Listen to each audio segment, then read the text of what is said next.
warahmatullahi wabarakatuh. Waalaikumsalam warahmatullahi wabarakatuh. Bagaimana kabarnya Ustazah pagi hari ini? Alhamdulillah, bersama ukhuwah bangun generasi yang berakhlak, berprestasi, mandiri, berwawasan lingkungan. Allahu Akbar. Ya, alhamdulillah. Ada yang lupa ya, kita ya biar kita. Oke, alhamdulillah, alhamdulillahirobbilalamin. Allahumma shalli ala sayyidina Muhammad. Maka siang hari ini ulun minta bantuannya untuk menyebarkan kebaikan yang sebenarnya budaya positif.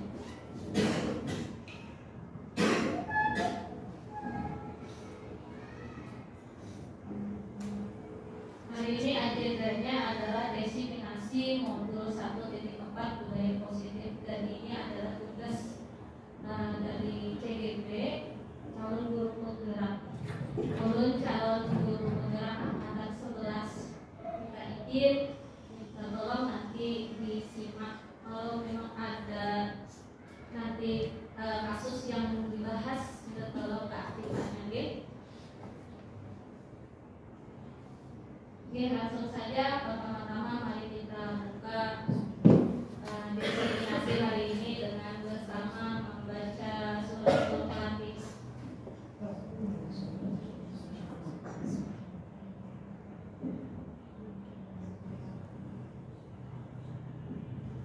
Amin. Oke, silakan berdiri, kita mau menyanyikan lagu desiminasi.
Breakingnya adalah berhitung, bernapas, bertepuk.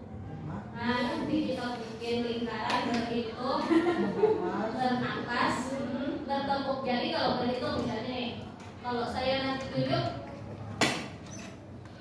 ditunjuk ya, berarti dia siap-siap berhitung. 1, yang sebelahnya nanti bernapas, yang satunya tarik napas, yang satunya bertepuk. Nah, sebelahnya sambung lagi, berarti setelah 1 diisi 1, 2, 3, 4 berarti dia harus mengingat. Ya, silakan kita bikin lingkaran dulu. Berdiri. Nah, ya.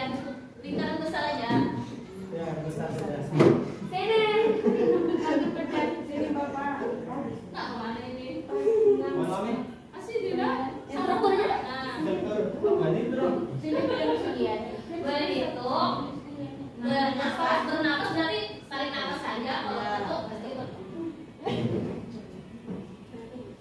iya, mantap. Oke. Ya, siap-siap. Menyiapkan dulu nih ya, enaknya.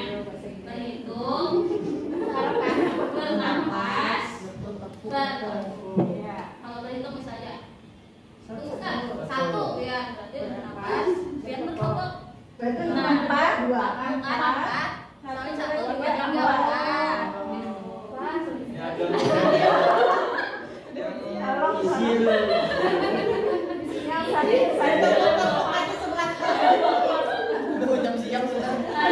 nanti ada hadiahnya satu. Yang paling terakhir berarti dapat hadiah. Siap-siap lagu apa ya? Satu, dua, tiga. Baru ada lima. Dua rumah warnanya. Tiga kuning kelabu. Merah muda dan biru. satu. Ada kenangan apa sih? Satu. Empat. Jatuh lah. Minum kan?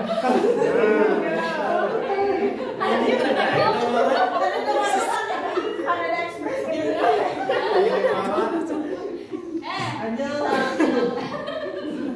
Lagunya Pendek-pendek aja. yang pendek lagunya apa? Tadi contohnya yang saya lihat. Oh iya.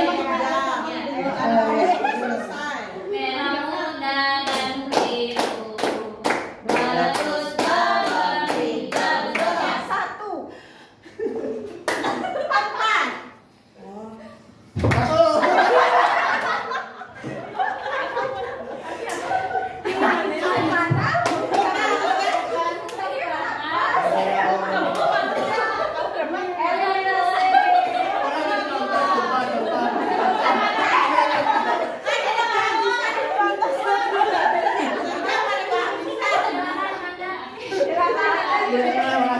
Meletus balon hijau-hijau. Hatiku sangat tajam. Satu.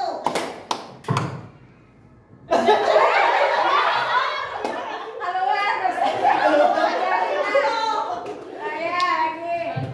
Urutannya apa tadi? Satu. Jangan dipadain, lanjut.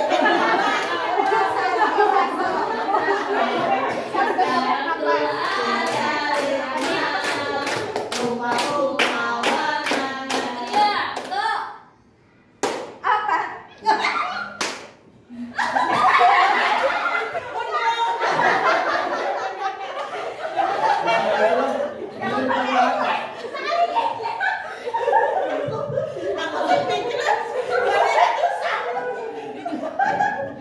Oke, rumah-rumah warnanya. Oh iya, ya. Kuning kelabu. Satu.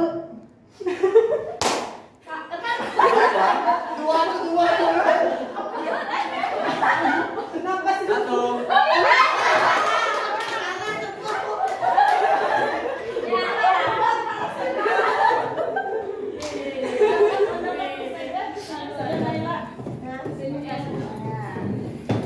Hijau kuning kelabu, merah muda dan biru. Enggak, satu. Satu aja. Satu. Istri kita banyak.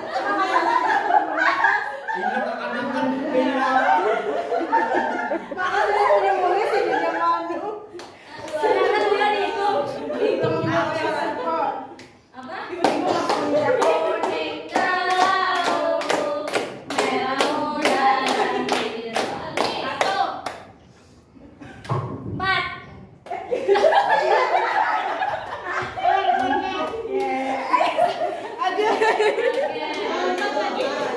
Hijau kuning kelabu, merah muda dan biru.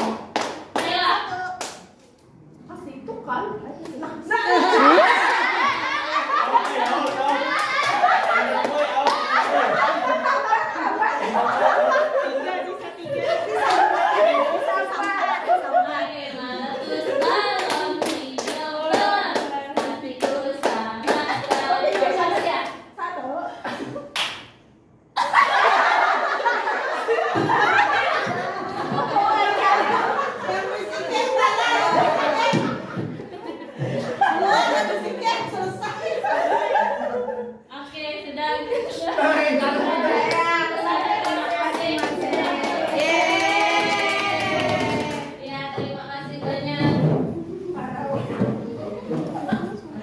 Nah,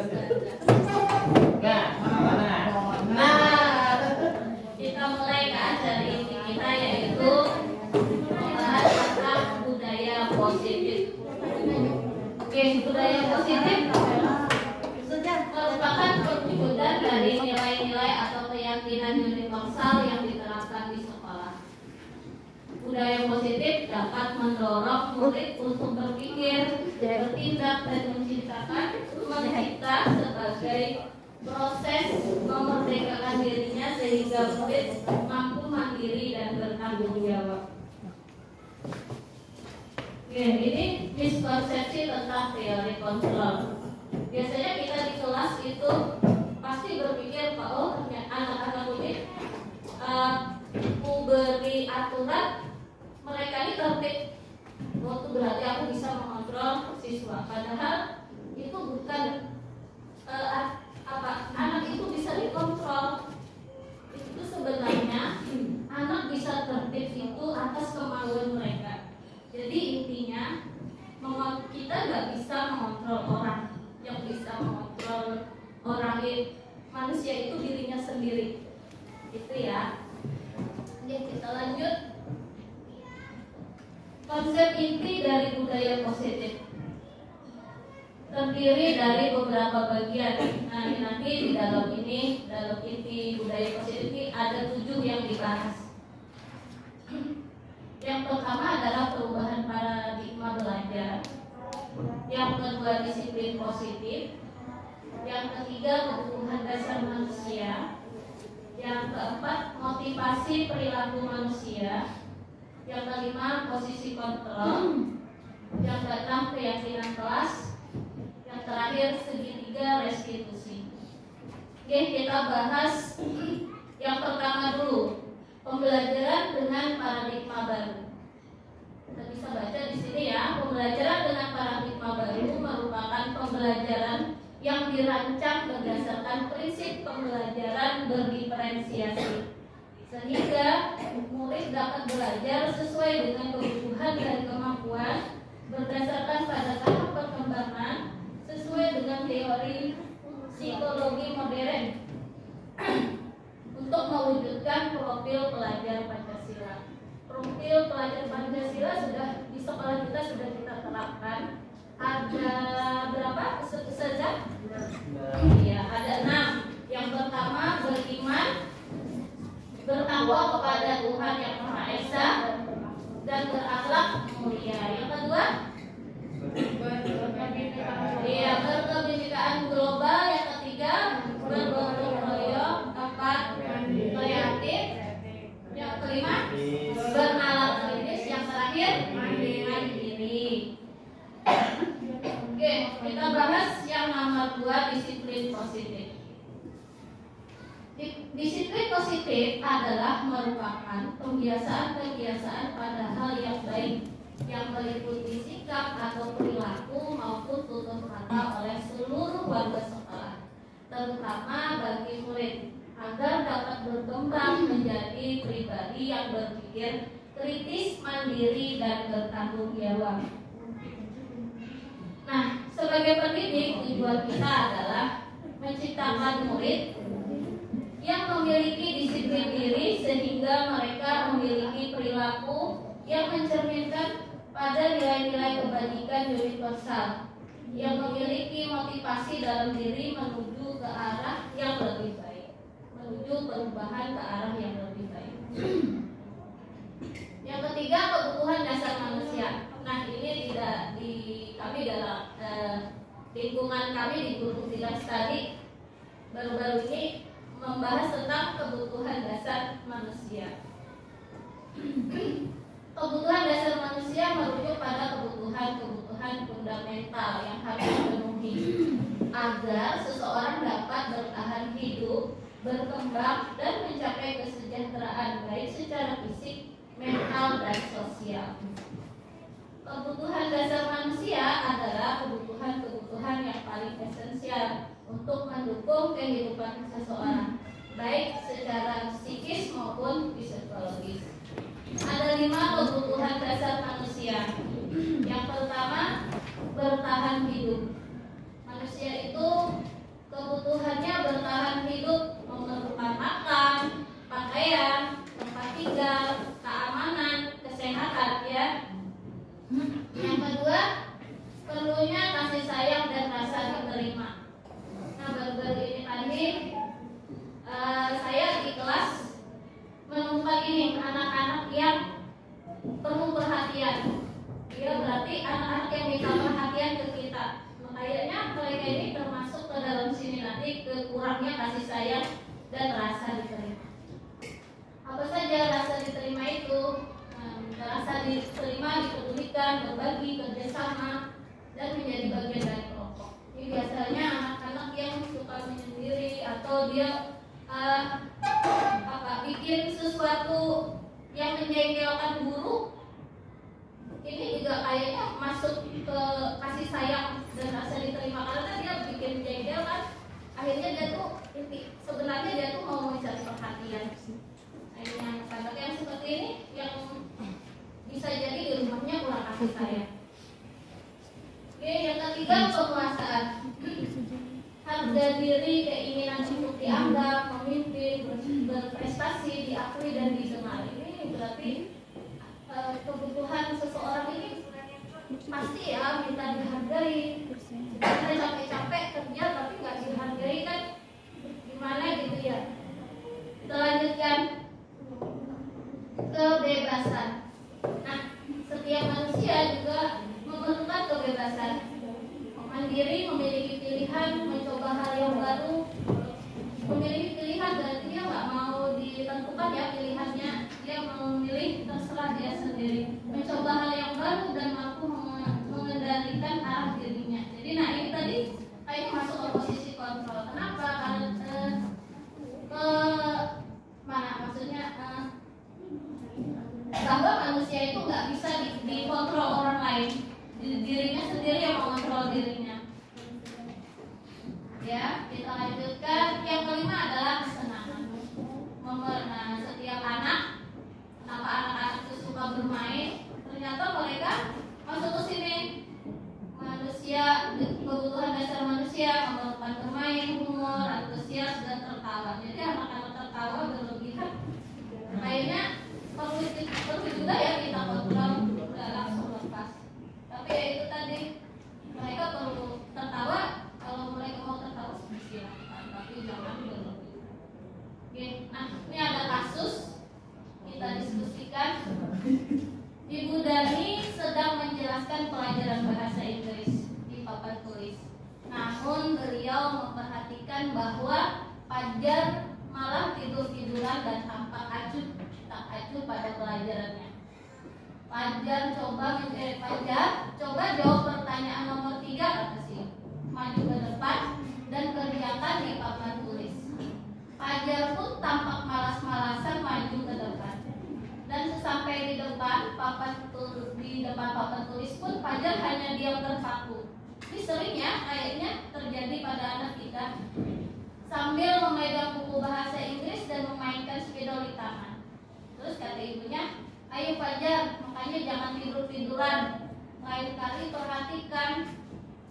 Lalu kata gurunya, sudah duduk kembali. Kira-kira siapa yang bisa? Lalu gurunya mengasihkan pertanyaan ke lain. Nah, Fajar pun kembali duduk di bangkunya. Hal seperti ini sudah sering kali terjadi pada Fajar.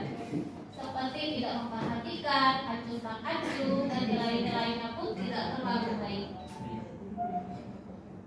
Untuk pelajaran bahasa Inggris. Nah, pada saat ditegur oleh Ibu Dani, Fajar hanya menjawab, tidak tahu Bu.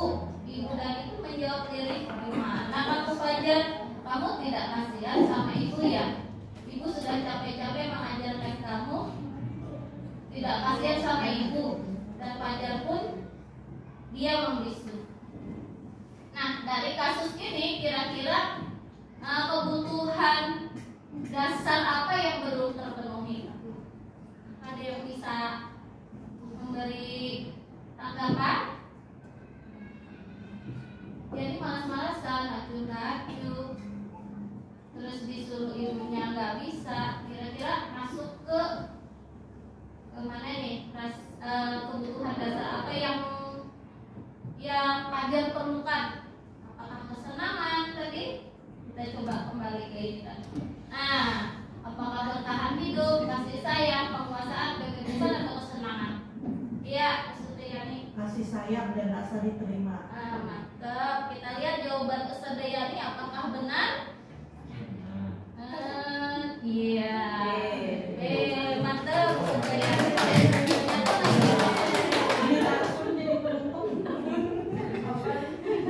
Benar. Pelajar memerlukan kasih sayang dan dapat diterima oleh orang lain. Kita lanjut. Pembahasan yang kebutuhan dasar manusia sudah terlewat. Kita yang keempat ya. Yang keempat itu motivasi perilaku manusia.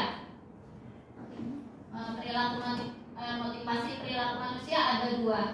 Motivasi yang pertama ekstrinsik, yang kedua intrinsik.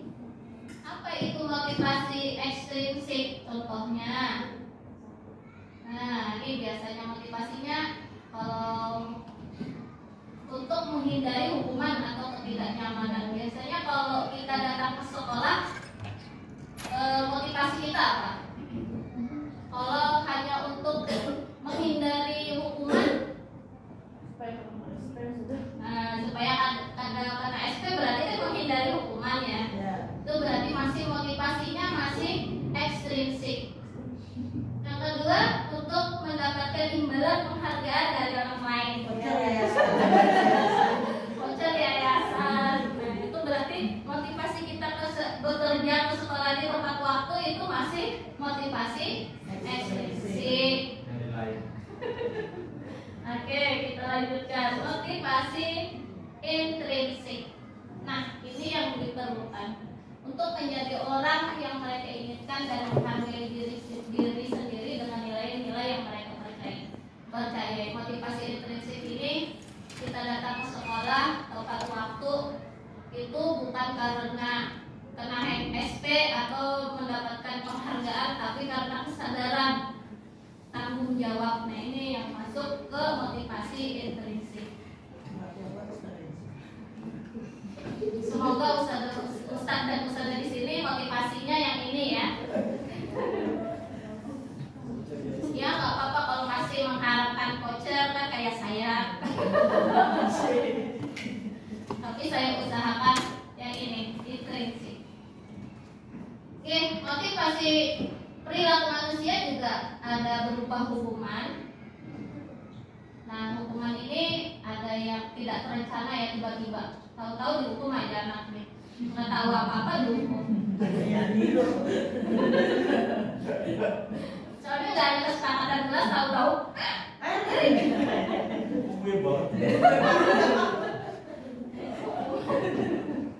apalagi ya ciri-cirinya, indikatornya. Nah ini murid tidak tahu apa yang akan terjadi, ya kan? Datang-datang tahu-tahu sebenarnya sudah hukum. Nah ini berarti ciri-ciri itu adalah hukuman. Bersifat satu arah, maksudnya di sini murid itu nggak diberi kesempatan untuk membela dirinya, udah langsung aja gitu ya. Yang selanjutnya berupa hukuman psikis, biasanya berupa fisik, suruh lari, suruh membersihkan WC, gitu ya. Kita lanjutkan konsekuensi. Nah, nanti kita akan membedakan yang mana yang hukuman, yang mana konsekuensi. Konsekuensi ini indikatornya terencana atau sudah disepakati sesuai dengan peraturan. Biasanya ada keyakinan kelas. Nah, itu keyakinan kelas. Tertutup. Selanjutnya indikatornya murid tetap dibuat tidak nyaman yang akan terjadi. Nah, otomatis kalau ada keyakinan dia jadi, oh iyalah paling nyaman. Akhirnya dia nggak bebas lagi gerak-gerak kesana kemari. Lanjut, sikap guru selalu memonitor. Ini kayaknya sudah tahu aja ya, berarti mengawasi gitu ya guru-gurunya. Nah, tapi kita diharapkan menjadi seperti ini, restitusi. Nih, menciptakan kondisi murid mau memperbaiki diri tanpa murid itu merasa dia melakukan kesalahan, tapi kita menyadarkan murid, oh ini loh saya salah gitu. Itu tujuan dari restitusi. Proses kolaboratif yang mengajarkan murid untuk mencari solusi sendiri. Kemarin saya sudah bikin video dengan ponakan saya tentang ini. Ternyata dia belajar dari situ. Setelah diwawancara, oh dia belajar, oh ini bahwa ini peraturan yang biasanya dia ikut-ikut aja. Akhirnya setelah melakukan restitusi itu, oh ini ternyata peraturannya ini, kalau ini solusinya. Oke, menurut Anda hukuman atau konsekuensi? Kita lihat. Mencatat 100 kali istighfar di buku tulis. Hukuman. Wah, mantap. Nanti nggak boleh lagi. Iya, kan saya 10 aja. Oh itu Pak. Kayak banyak deh ya. Ustazah. Salah, tapi ada salah. Yohan itu udah sering. Oh, kami tidak belajar pejoka. Konsekuensi kami. Oke, kita lihat selanjutnya. Mengganti kertas tugas teman yang telah dicoret-coret. Konsekuensi. Mantap, Ustazah sudah paham ternyata ya. Lulus kali ini. Hukuman dan konsekuensi. Selanjutnya, lari mengelilingi lapangan basket 2 kali tanpa terlambat 10 menit untuk pelajaran videoka. Konsekuensi. Ada jawabannya benar nggak? Iya. Kecuali pelajaran seni. Pelajaran seni ada hukuman. Mantap nih, berarti ada hukuman dan konsekuensi kayaknya sudah bisa membedakan. Kita lanjut ke posisi 5, posisi kontrol. Apa saja 5 posisi kontrol? Setiap guru itu punya 5 posisi kontrol. Nanti ada videonya, kita lihat dulu. Posisi guru sebagai penghukum, pembuat merasa bersalah, teman, pemantau, dan manajer. Nah, ini yang kami bahas di ruangan manajer. Bos yang manajer. Apakah kita sudah jadi manajer bagi siswa? Nah, nanti silakan ditelaah sendiri. Yang pertama kita bahas dulu guru sebagai penghukum. Nah, seorang penghukum bisa menggunakan hukuman fisik maupun verbal. Jadi hukuman itu tidak hanya fisik ya, bisa berupa kata-kata. Dan biasanya kata-kata itu lebih menusuk daripada hukuman. Maka itu bisa langsung kemenset di kepalanya. Di mimpi. Orang-orang yang menjalankan posisi penghukum senantiasa mengatakan bahwa sekolah memerlukan sistem atau alat yang dapat lebih menekan murid-murid lebih dalam. Jadi ditekan, ini peraturan sudah ya. Padahal itu peraturan bisa bisa di compare lah, bisa di nego lah. Oke, kita lihat ya videonya, semoga dengan ini jadi paham.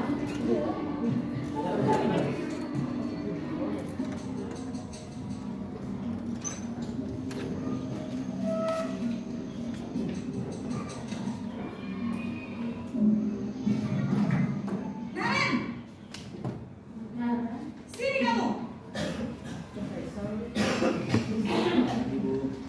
Selalu terlambat. Kamu deh pasti terlambat.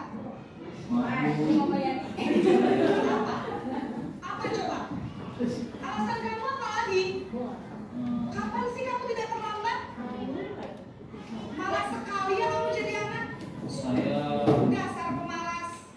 Gak kapok-kapok sih kamu. Sudah berapa kali terlambat? Sana, kamu keliling lapangan basket 2 kali. kenapa saya harus keliling lapangan basket Bu? Kenapa? Kamu melawan ibu. Berani-beraninya jawab. Sudah terlambat, masih berani jawab pula. Sekarang, keliling lapangan basket 5 kali sekali. Biar kapok. Cepat. Ada pembawa keluarga. Posisinya Soalnya pada pusing. Menyakiti dan membunuh.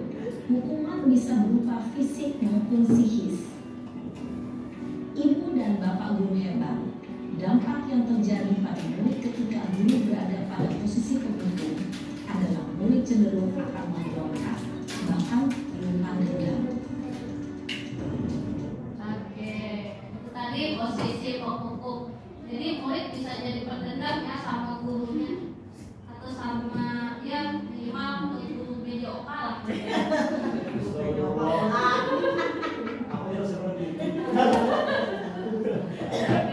Itu aku yang dulu ya. Semoga tidak lagi. Oke, kita lanjutkan sekarang yang kedua, guru sebagai pembuat merasa bersalah. Membuat merasa bersalah pada posisi ini biasanya guru akan bersuara lebih lembut. Membuat merasa bersalah akan menggunakan keheningan yang membuat orang lain merasa tidak nyaman, bersalah, atau rendah diri. Kita lihat video berikutnya. Tangan kiri menusuk tapi kanan ngomong.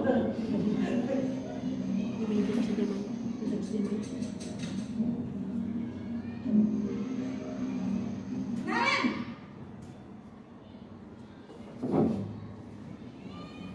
Selamat pagi, Bu. Naren, kamu kenapa terlambat lagi, nak? Ya Tuhan, Naren, kamu senang ya bikin ibu susah ya? Kalau kamu terlambat lagi, nanti ibu yang ditegur bapak kepala sekolah, nak. Disangka ibu tidak bisa membina kamu. Duh, gimana ini? Maaf, Bu. Duh, Gusti Naren, kamu suka ya kalau ibu ditegur bapak kepala sekolah? Terus, sekarang ibu harus tulis apa yang di buku absen? Ini kamu sudah sering terlambat loh. Ibu harus apa coba? Maaf, Bu. Maaf sekali. Ya sudah, lain kali jangan bikin ibu susah lagi ya nak ya. Ibu tidak akan kuat lagi kalau kamu gini terus. Bisa jantungan kalau ibu tegur bapak kepala sekolah. Sana cepat ke kelas. Maaf ya, Bu. Maaf sekali. Posisi pembuat rasa bersalah berbicara dengan nada tenang, cenderung lembut. Namun kata-kata yang diutarakan membuat murid merasa menjadi orang yang gagal, memandang buruk dirinya sendiri, merasa tidak berharga, dan tidak sanggup membahagiakan orang lain. Ketika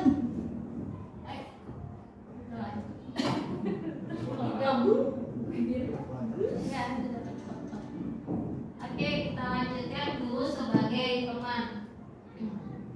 Biasanya posisi sebagai teman ini sering di SMA kayaknya ya, lebih tepat kayaknya. Kita lihat guru sebagai teman. Guru pada posisi ini tidak akan menyakiti murid, namun akan tetap berupaya mengontrol murid sesuai persuasif. Posisi teman pada guru bisa negatif atau positif. Positif di sini berupa hubungan baik yang terjalin antara guru dan murid. Kita simak video berikut.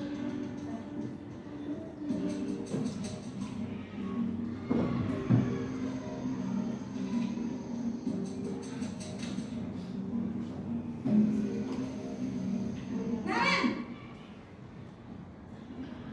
Sampai sini. Selamat pagi, Bu. wah, sudah jam berapa ini nak? Terlambat lagi ya sayang. Iya, Bu. Habis saya. Kamu malah menyalahkan ibu kamu. Kamu bukan yang larinya paling kencang. Kok terlambat sih? Iya, Bu. Saya memang terlambat bangun tadi. Jadi biarpun saya lari kencang, tetap gak kekejar, Bu. Ya sudah sana. Nanti lain kali larinya lebih kencang lagi ya. Biar gak terlambat lagi. Bikin seneng ibu. Demi ibu. Bisa kan? Bisa lah, Bu. Ya sudah sana masuk kelas. Ibu beresin urusan absen kamu. Kamu ini ada-ada saja. Dalam sesi teman, guru berbicara dengan nada suara ramah, akrab, cenderung bersenda gurau untuk menjaga suasana tetap santai. Murid akan merasa senang, aman, dan akrab dengan guru. Identitas yang tercipta adalah identitas sukses atau berhasil. Namun, perlu diingat, karena ini masih dorongan eksternal, maka ada faktor ketergantungan dari murid kepada orang tertentu. Di sini, guru absennya, sehingga di lain waktu, murid bisa berperilaku baik, namun hanya kepada orang-orang tertentu saja. Guru sebagai teman ini sebenarnya baik, tapi di sana dampak ke siswanya yang kurang baik ya. Jadi murid tidak mandiri dan tidak bisa berpikir untuk dirinya sendiri. Kita lanjutkan. Nanti ada kasus kita harus jawab di sini. Guru sebagai pemantau. Memantau berarti mengawasi. Pada saat kita mengawasi, kita bertanggung jawab atas perilaku orang-orang yang kita awasi. Nah, posisi pemantau berdasarkan pada peraturan-peraturan dan konsekuensi. Kita lihat, kita simak video berikut.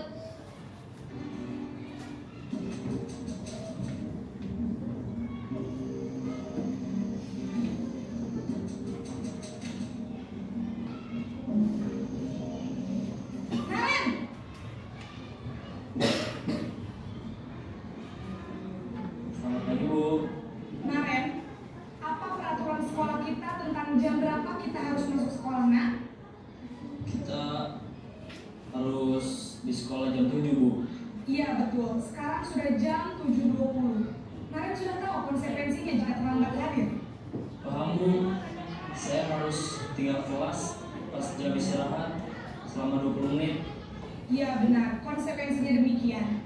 Jadi nanti jam 9.30 pas istirahat, kamu harus tinggal di kelas, kerjakan tugas tambahan untuk ketertinggalan kamu, ya?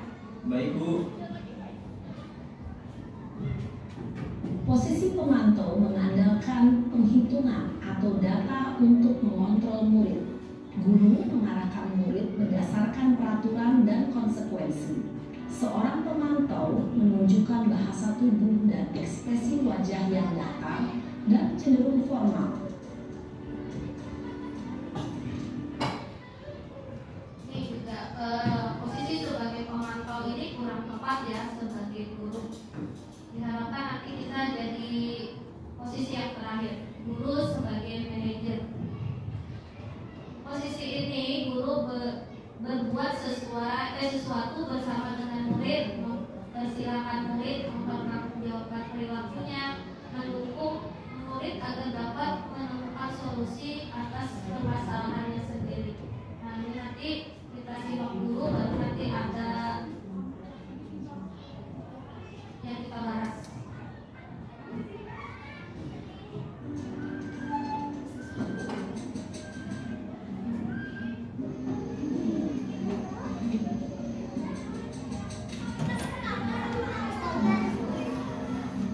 Naren!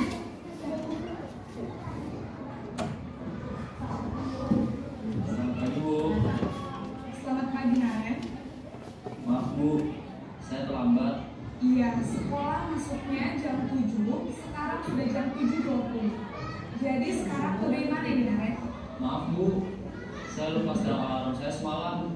Baiklah, menurut kamu, keyakinan sekolah yang mana yang perlu kamu tingkatkan? Menghargai diri sendiri dan orang lain mungkin ya, Bu. Setuju. Jadi, apakah Naren meyakini prinsip saling menghormati tersebut? Iya, Bu. Saya meyakininya. Apakah Naren bersedia memperbaiki masalah keterlambatan ini? Bersedia, Bu. Bagaimana kamu akan perbaiki masalah keterlambatan ini? Saya akan coba untuk tidak lupa menyetel alarm saya, Bu. Baik, kalau Naren lupa menyetel alarm di rumah, ada orang yang kira-kira bisa bantu mengingatkan tidak? Ada, Bu. Kakak saya, Kak Emma. Ada lagi selain Kak Emma? Selain Kak Emma, ada ibu saya. Baik, jadi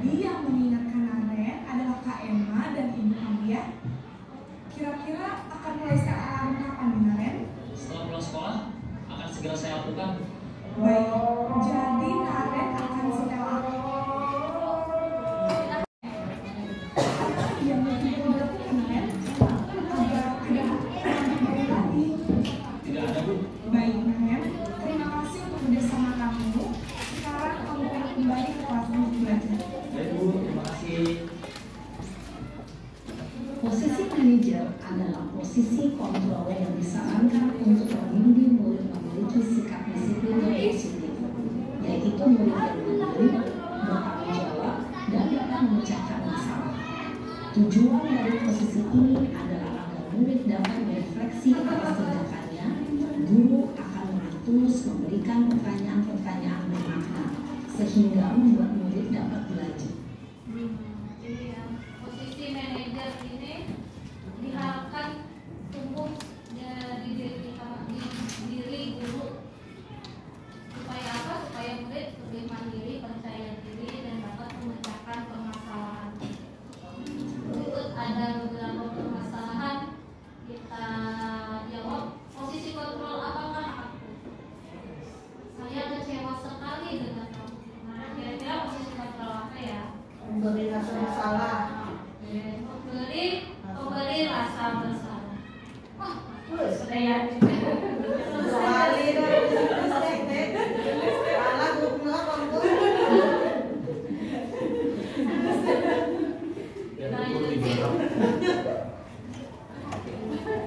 Posisi kontrol apakah aku? Kamu tidak pernah benar melakukan. Sekarang keliling lapangan 3 kali. Hukuman. Sebagai penghukum. Nah, kita lanjutkan pertanyaan selanjutnya. Kira-kira bagaimana kamu akan memperbaiki masalah ini? Nah, kira-kira apa ini ya? Posisi kontrol sebagai manajer. Nah, ini yang kita perlukan. Kebanyakan kira-kira pakai di dalam. Kira-kira anak-anak disuruh membayangkan, memikirkan solusinya. Kita lanjutkan. Posisi kontrol apakah aku? Ayolah, lakukan demi ibu. Teman. Oke, sebagai teman, mantap. Kita lanjutkan. Posisi kontrol apakah aku? Kamu terlambat 15 menit. Apakah kamu sudah mengerti konsekuensi yang dilakukan bila terlambat? Memantau. Ini biasanya terjadi pada guru-guru yang piket. Ya. Memantau itu tiket pagi. Kita lanjutkan pembahasan yang ke-6, keyakinan kelas. Minta maaf tadi itu contoh-contohnya saya lupa meng-capture. Nah, keyakinan kelas merupakan kesepakatan kelas yang diyakini bersama guru dan murid dengan harapan dapat meningkatkan kedisiplinan murid. Ini keyakinan kelas. Saya sudah lihat di masing-masing kelas membuat keyakinan kelas, tapi ada yang belum bertempel, ada yang sudah bertempel. Seperti kelas 1 ini semuanya sudah tertempel, mantap, gambarnya bagus, dan bahasanya mudah dipahami. Jadi setiap saya ngajar itu ketika anak ibu pasti itu, nah nomor 2 kata saya, belajar dengan tertib. Ternyata terpakai keyakinan kelas ini, sangat membantu. Lanjut, keyakinan kelas berupa pertanyaan universal, dibuat dalam bentuk positif, bersifat abstrak. Keyakinan kelas hendaknya tidak terlalu banyak sehingga mudah diingat dan dipahami. Selanjutnya, dan yang membuat adalah semua warga kelas. Jadi keyakinan kelas ini dibuat bersama-sama ya, karena diyakini bersama-sama, bersama murid dan bersama guru. Tidak hanya guru yang membuat. Ya. Contoh keyakinan kelas ini, contoh keyakinan kelas yang sudah saya lakukan.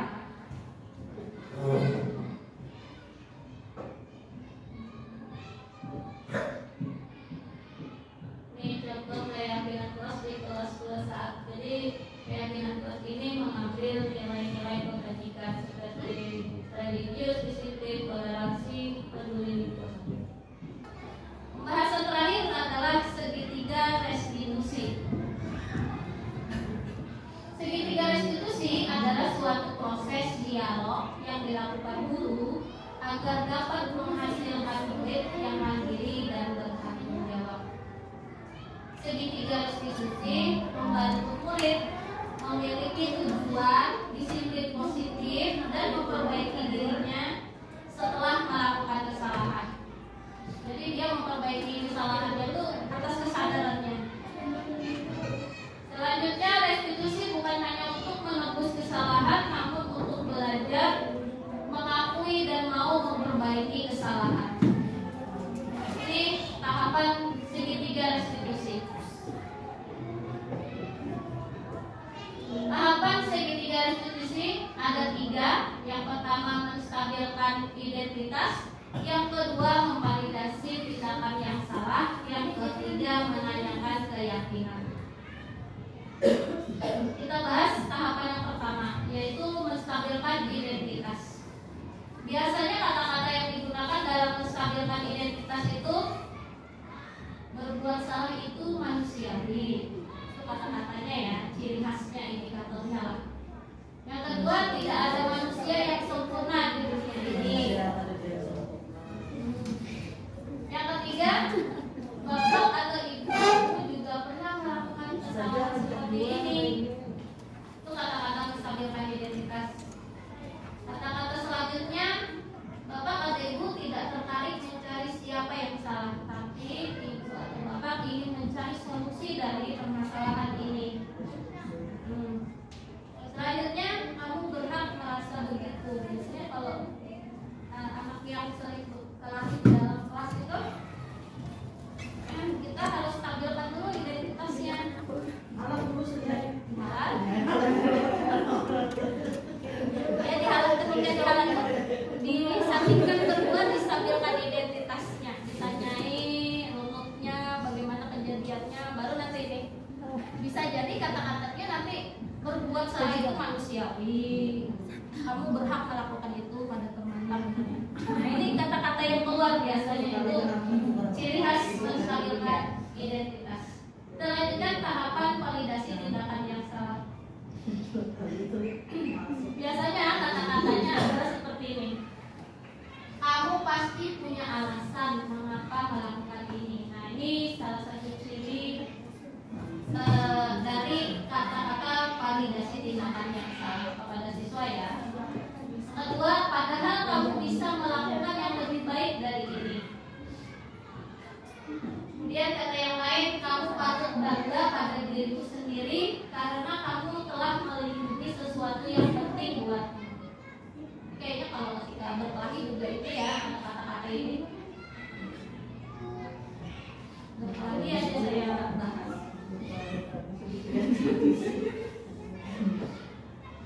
Yang ketiga, menanyakan keyakinan. Ini kata-kata yang keluar biasanya apa keyakinan kelas kita, terus nilai-nilai apa yang kita telah sepakati, kemudian seperti apa gambaran kelas yang ideal menurutmu, gitu ya. Yang terakhir, kamu mau jadi orang seperti apa.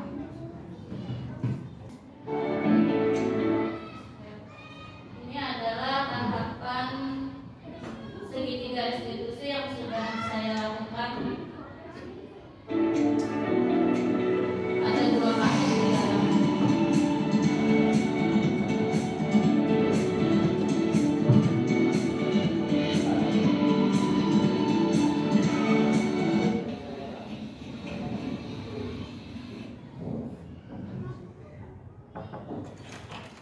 Assalamualaikum Hafidun. Aku ya Hafidun. Bagaimana kabarnya kalian ini? Ada Bu. Terima kasih Hafidun sudah mau datang menemui Ibu. Oh iya Hafidun, tadi Ibu lihat ada sepatu di lantai bawah. Kira-kira Hafidun tahu nggak sepatu siapa? Tahu Bu. Kira-kira tadi di sekeliling Hafidun ada rak sepatu tidak? Ada di bawah. Kira-kira rak sepatu itu fungsinya untuk apa? Untuk meletakkan sepatu tempat lebih. Nah sekarang ibu tanya lagi nih. Kira-kira tadi Hafidun menaruh sepatu di mana? Oh iya Bu, lupa tadi menaruh sepatu di tempat. Kenapa Hafidun tidak menaruh sepatu di tempatnya?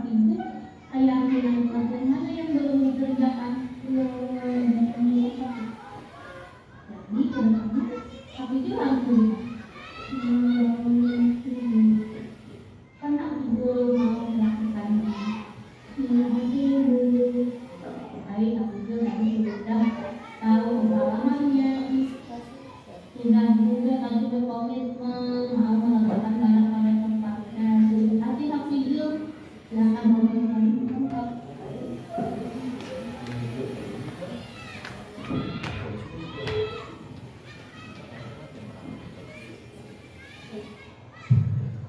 Ini kasus kedua ketika Habibul keluar bapak ibu.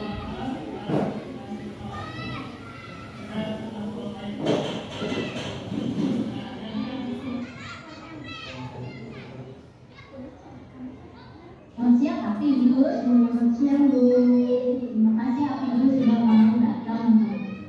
Tadi melihat juga pelajaran Hafi Ibu. Hafi Ibu keluar tanpa izin ya? Iya, Bu.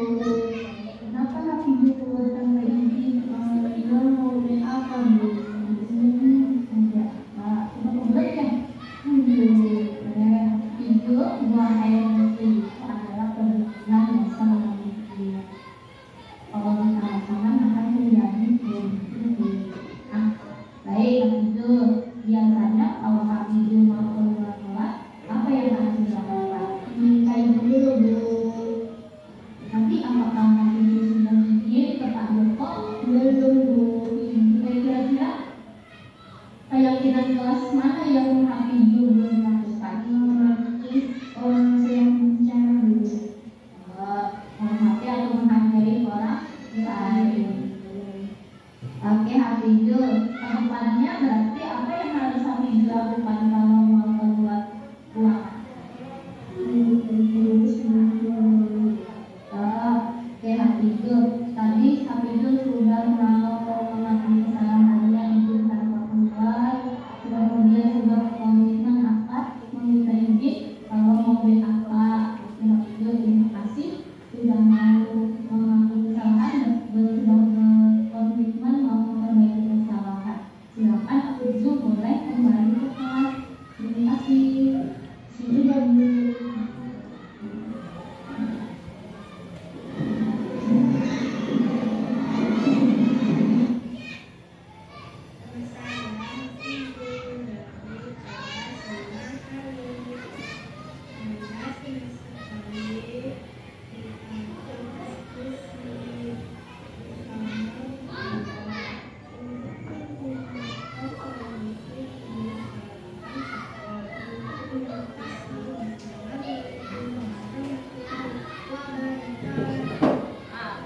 Terima kasih. Kita bahas kasus terakhir dari segitiga restitusi. Guru matematika dan wali kelas 8 Ibu Santi sakit sehingga tidak dapat masuk dan mengajar. Akhirnya dicarikan guru pengganti namanya Bu Eni. Bu Eni itu baru 2 tahun menjadi guru SMP. Ini kasusnya di SMP ya. Nah, beberapa murid perempuan, Pipi dan Natali mengetahui hal ini dan mulai menggunakan kesempatan dan bersikap seenaknya, tertawa dan tidak mengindahkan kehadiran Bu Eni. Intinya ada diherani Bu Eni.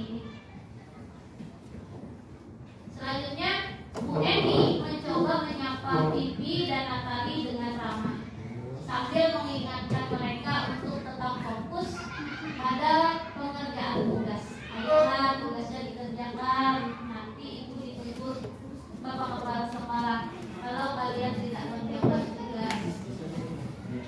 Tolong bantu ibu ya. Namun Pipi dan Natali malah jadi tertawa. Ah ibu santai aja Bu. Mereka tidak mengerti tugas dan malah ngobrol. Intinya si Ibu Eni ini nggak di apa? Ada daerah di siswanya sibuk ngobrol aja. Itu tadi kasusnya. Ini masih bersambung keesokan harinya. Bu Santi tadi kan yang izin Bu Santi digantikan Ibu Eni. Nah esoknya Ibu Santi ini sudah masuk. Bu Santi memanggil Pipi dan Natali serta menanyakan tentang laporan Bu Eni. Bu Santi menanyakan apakah mereka bersedia melakukan memperbaiki kesalahan yang ada. Pipi dan Natali sempat ragu-ragu dan membela diri, namun pada akhirnya mengatakan akan meminta maaf. menanggapi bahwa tindakan itu boleh saja dilakukan bila mereka sungguh-sungguh ingin minta maaf. Namun Ibu Santi menanyakan kembali apa yang mereka bisa lakukan untuk menggantikan rasa tidak terima bagi Ibu Santi. Baik Pipi maupun Natali mengakui bahwa perilaku mereka tidak sesuai dengan keyakinan kelas. Bu Santi melanjutkan kembali apa yang akan mereka lakukan untuk memperbaiki masalah. Apakah ada gagasan? Melanjutkan. Setelah berpikir sejenak, Natali dan Pipi mengusulkan, bagaimana kalau mereka mengadakan sebuah diskusi kelompok dengan teman-teman sekelasnya. Nah, ini tadi hasil dari diskusinya Natali dan Pipi. Tema yang mereka pilih adalah menerapkan keyakinan kelas, terutama tentang sikap saling menghormati dan bagaimana menerapkannya di kehidupan sehari-hari di sekolah. Nah, usulan kedua adalah mengirim email kepada Ibu Eni tentang gagasan mereka berdua. Yang pertama tadi mendiskusikan keyakinan kelas, yang kedua mengirim email perminta maafan kepada Bu Eni. Yang ketiga, selanjutnya mereka pun memberitahu Bu Eni bahwa mereka telah memberitahu kepala sekolah Pak Hasan. Bila lain waktu ada ketiadaan guru, maka mereka akan mengusulkan Bu Eni sebagai guru pengganti. Nah, dalam kasus ini, langkah-langkah restitusi apa saja yang sudah dilakukan oleh Bu Santi? Apakah tadi Bu Santi sudah melakukan segitiga restitusi? Sudah. Kita lihat langkah yang pertama, langkah yang Bu Santi lakukan. Yang pertama, menstabilkan identitas. Nah, Bu Santi menanggapi bahwa tindakan itu boleh saja dilakukan bila mereka sungguh-sungguh ingin meminta maaf. Bu Santi menanyakan apakah mereka bersedia melakukan memperbaiki masalah yang ada. Nah, tadi Pipi dan Natali sempat ragu dan membela diri, namun pada akhirnya mengatakan akan meminta maaf. Ini masuk dalam kategori menstabilkan identitas. Jadi menggali dulu apa salahnya siswa. Kemudian yang kedua, memvalidasi tindakan yang salah. Ibu Santi menanggapi bahwa tindakan itu boleh saja dilakukan bila mereka sungguh-sungguh ingin minta maaf. Bu Santi menanyakan kembali apa yang mereka bisa lakukan untuk menggantikan rasa tidak dihormati Bu Santi. Melanjutkan, yang ketiga menanyakan keyakinan kelas. Menanyakan keyakinan. Pipi maupun Natali mengakui bahwa perilaku mereka tidak sesuai dengan keyakinan kelas. Santi melanjutkan kembali apa yang akan mereka lakukan untuk memperbaiki masalah gagasan. Nah, ini masuk dalam menanyakan keyakinan mereka.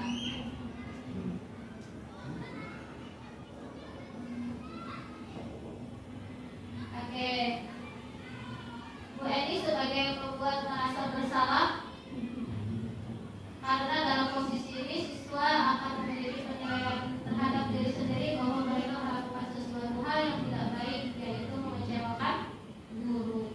Oke. Demikian materi diseminasi dari saya tentang budaya positif.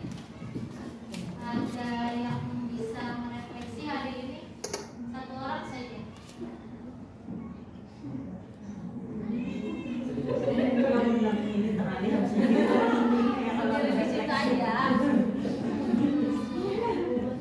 Ayo, Ibu Yani.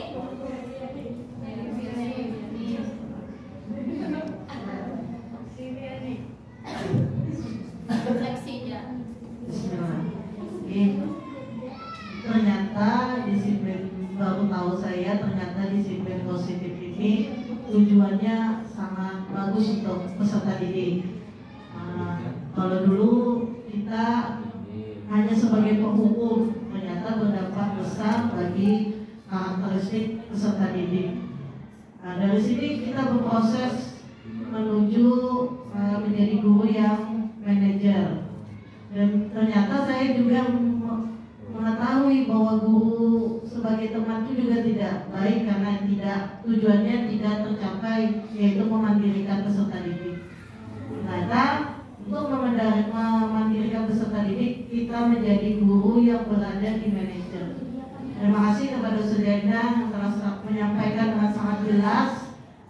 sini sebagai peserta sangat bersyukur karena ilmu yang didapat hari ini sangat bermanfaat untuk Ulun sebagai guru. Terima kasih. Wassalamualaikum warahmatullahi wabarakatuh. Waalaikumsalam warahmatullahi wabarakatuh.